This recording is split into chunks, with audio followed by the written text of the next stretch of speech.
Cek cek cek cek cek cek. Halo sobat Nime, kita gas lagi dah low profile-nya. Dan harusnya ini Shenlang, tapi karena low profile update jadi low profile aja dah. Ya langsung aja kita gaskan dulu dah low profile-nya. Dan seperti biasa juga yang mau ngasih gua copy bisa banget baca di deskripsi. Oke, langsung aja kita gaskan dulu dah low profile-nya. Langsung aja gaskan. Mereview sedikit dari part sebelumnya. Saat ini Lee Seogi setelah dia mengalahkan para kultivator iblis yang ada di tempat ini. Di sini dia pun mendapatkan sebuah kabar juga dari Tante Chu kalau ternyata kultivator iblis yang ada di sekitaran tempat ini mereka juga sama berafiliasi dengan sosok utama, yaitu sosok kultivator iblis yang disebut sebagai Jiu Chong. Dan itu membuat Lee Seogi yang mendengar itu semua membuatnya pun tahu kalau sepertinya ini semua berafiliasi dengan satu kultivator iblis yang sama. Tapi itu juga membuat Tante Chu dan juga Aping mereka pun juga bingung kenapa kultivator iblis itu sengaja menyebarkan namanya. Apakah dia tidak takut jika dia menjadi incaran bagi sekte pedang lainnya? Tapi untuk Lee Seogi dia pun tahu kalau ini semua karena memang sepertinya kultivator iblis itu dia ingin tenar seperti dirinya, ucap dari Lee Seogi. Selain itu juga Lee Seogi dia mengatakan kalau rekannya yaitu Nona Xian pernah mengatakan kalau ada seorang kultivator iblis yang bernama Jiu Chong juga pernah datang ke sektemu untuk melakukan sebuah penyerangan. Dan kultivator iblis itu dia sungguh sangat kesal murka dengan Lee Seogi karena Lee Seogi telah mengalahkan 3 muridnya, hingga membuat kultivator iblis itu berjanji dia akan membalaskan ini semua kepada Lee Seogi. Dan itu membuat Lee Seogi dia pun berpikir kalau sepertinya ini semua memang disiapkan oleh kultivator iblis itu untuk dirinya. Dan karena memang sepertinya kultivator iblis yang disebut sebagai Jiu Chong itu memang mengincar Lee Seogi, membuat Lee Seogi dia pun tentunya akan menerima tantangan ini. Karena dia telah mengeluarkan tantangan, tentunya aku akan menerima ini semua, ucap dari Lee Seogi. Tapi di sini untuk Tante Chu dia juga bingung kemana mereka harus pergi dan kemana mereka harus mencari di mana kultivator iblis itu. Apakah Lee Seogi tahu kemana mereka harus pergi? Dan untuk Lee Seogi tentunya dia pun tahu kemana harus mereka pergi, karena dengan bantuan dari sistem dia pun tahu sumber masalah ini ada di tempat di mana kultivator iblis itu tinggal, dan dia ada di kota Shuzhou, ucap dari Lee Seogi yang bernotis bagi Aping. Dia gak percaya kalau ternyata ini semua berasal dari kota yang sama dengan asal muasal dirinya, yang membuat Lee Seogi di sini dia pun berpura-pura kalau dia nggak tahu kalau kota itu ada hubungannya dengan Aping. Benarkah? Apakah kau tahu tentang tempat itu? Ucap dari Lee Seogi yang berpura-pura tidak tahu. Dan untuk Aping dia pun mengatakan kalau ayahnya adalah penguasa kota Suzhou itu, ucap dari Aping. Mendengar itu semua membuat Tante Chu dia pun berpikir kalau sepertinya ini akan membuat Aping tentunya agak sedikit goyah karena mereka akan menyerang tempat di mana orang tua dari Aping tinggal. Dan itu membuat Tante Chu dia pun meminta kepada Aping untuk enggak ikut aja karena ini akan merusak dao yang dimiliki oleh Aping. Dan itu membuat Tante Chu dia pun meminta kepada Aping agar menyerahkan ini semua kepada dirinya dan juga Lee Seogi aja, dan Aping boleh tinggal di tempat ini, ucap dari Tante Chu. Karena Aping saat ini dia masih muda dan aku takut hati daonya akan terluka, ucap dari Tante Chu di dalam hati. Tapi tidak, untuk Aping dia nggak mau mundur karena dia ingin membalaskan ini semua, mengingat dia juga nggak punya hubungan yang baik dengan bapaknya. Maka tertelah di sini Aping dia mau bersama dengan Lee Seogi maju mengalahkan para kultivator iblis termasuk bapaknya yang telah berkolusi dengan kultivator iblis itu, ucap dari Aping. Bahkan Aping dia secara pribadi ingin mengalahkan para kultivator iblis itu, ucap dari Aping, yang membuat Tante Chu dia pun bingung. Benarkah Aping kau memiliki pemikiran seperti itu? Dia nggak menyangka kalau ternyata Aping justru malah ingin mengalahkan para kultivator iblis itu. Padahal Tante Chu dia pun takut kalau hati dao Aping malah jadi terluka, dan itu membuatnya pun bingung kenapa Aping kok berani seperti ini. Tapi untuk Lee Seogi dia pun mengatakan kalau ada sebuah alasan kenapa Aping bersikap seperti itu. Tapi untuk ceritanya itu panjang, jadi kita bicarakan itu sembari perjalanan menuju kota itu, ucap dari Lee Seogi. Maka tertelah kini mereka bertiga pun pergi menuju kota di mana Aping dulu pernah tinggal. Dan di dalam perjalanan itulah Aping dia pun menceritakan semuanya tentang keluarganya kepada Tante Chu, yang membuat Tante Chu dia gak menyangka kalau ternyata bapak dari Aping ternyata orang yang gak punya hati. Dan itu jelas membuat Tante Chu dia pun kesal dengan sikap yang ditunjukkan oleh keluarga besar dari Aping. Dan itu membuat Tante Chu juga kesel dan ingin membalas itu semua. Jika saja aku ada di posisi ibu, tentunya aku tidak pernah membiarkannya, ucap dari Tante Chu. Tapi untuk Aping sudah biarkan saja. Jika kultivator seperti Tante Chu yang merusuh dan memberikan sebuah pelajaran kepada orang biasa, tentunya itu akan membuat Tante Chu melanggar sebuah aturan para kultivator yang menyerang warga sipil. Jadi udah biarkan aja, ucap dari Aping. Namun karena memang perjalanan mereka cukup cepat di Shin Shogi, pada akhirnya dan yang lainnya pun tiba di mana tempat yang mereka tuju, yaitu kota Sunzou. Dan di sini Shogi dia pun mengatakan kalau masalah bapaknya Aping yang berkolusi dengan para kultivator iblis itu memang cukup repot, tapi bukanlah itu masalah utamanya, ucap dari Shogi. Di mana Shogi mengatakan kalau masalah utama adalah kultivator iblis saat ini mereka ada bersama dengan para penduduk kota, dan yang paling repot adalah ketika mereka nanti berselisih dengan para kultivator iblis, tentunya itu akan membuat warga kota yang ada di tempat ini juga akan menjadi korban, dan itu adalah sesuatu yang sangat-sangat menyulitkan karena para kultivator iblis pasti mereka semua akan membuat warga kota sebagai perisai mereka, ucap dari Shogi. Yang hal itu pun juga dibenarkan oleh Aping dan juga Tante Chu. Ya, itu benar, dan ini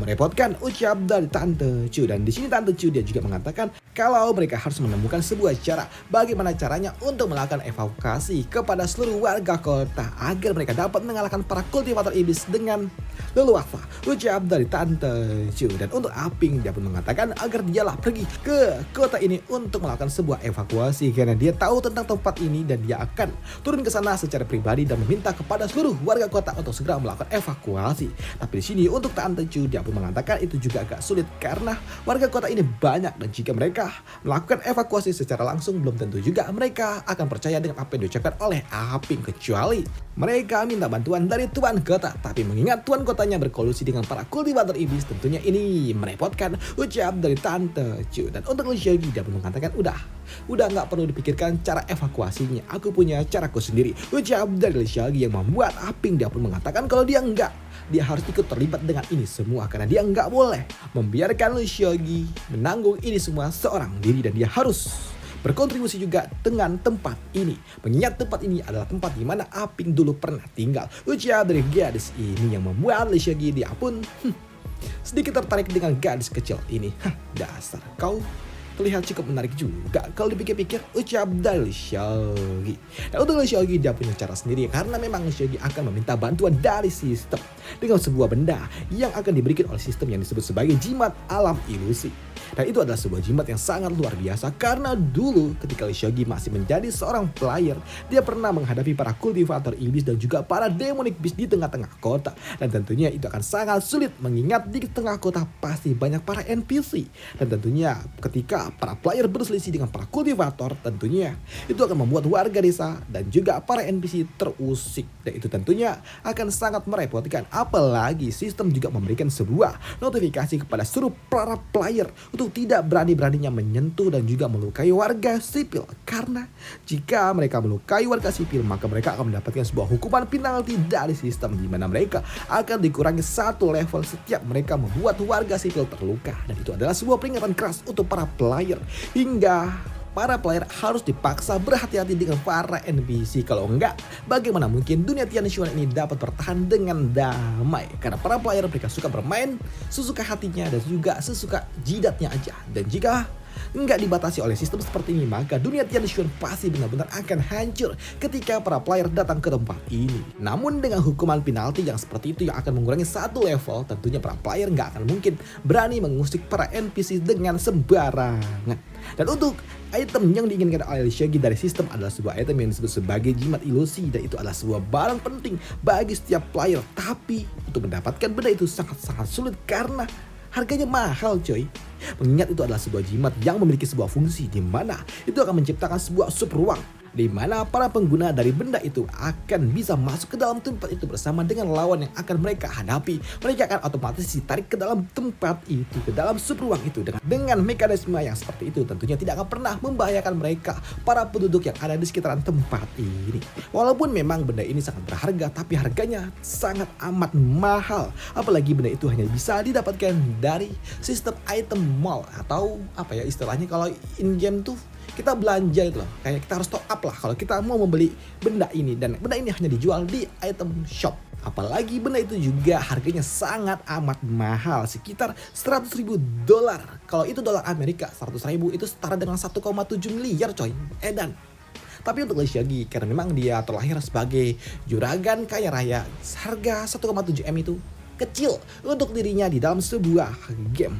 Tapi itu semua dulu ketika dia masih menjadi seorang player. Namun karena kini Liu Xiaoqi adalah seorang NPC, dia harus membayar itu semua dengan poin XP yang dia miliki. Dan ternyata untuk mendapatkan jimat ilusi itu, Liu Xiaoqi harus membayar sebanyak 10 juta poin XP yang membuat Liu Xiaoqi yang melihatnya dan mendengarnya tentunya membuatnya dada aing sakit. Ucap dari Liu Xiaoqi. Dia gak menyangka kalau ternyata harganya mahal amat jika dihitung dengan poin XP 10 juta.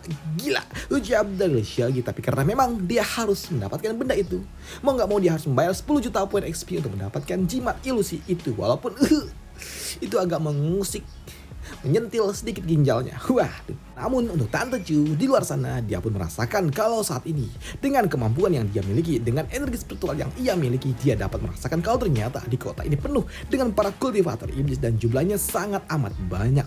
Dan Tante Chu dia juga mengatakan kalau yang paling kuat di antara para kultivator iblis itu dia ada di pusat kota, tepat di mana tuan kota tinggal. Ucap dari Tante Chu. Apalagi di pusat itu memiliki seorang kultivator iblis yang ada di rank 7. Ucap dari Tante Chu yang mengejutkan bagi Aping rank 7. Dan hal itu pun dibenarkan oleh Tante Chu. Tante Chu dia juga mengatakan kalau para kultivator yang ada di rank 7 aja, di sekte pedang aja cuma ada 11 orang.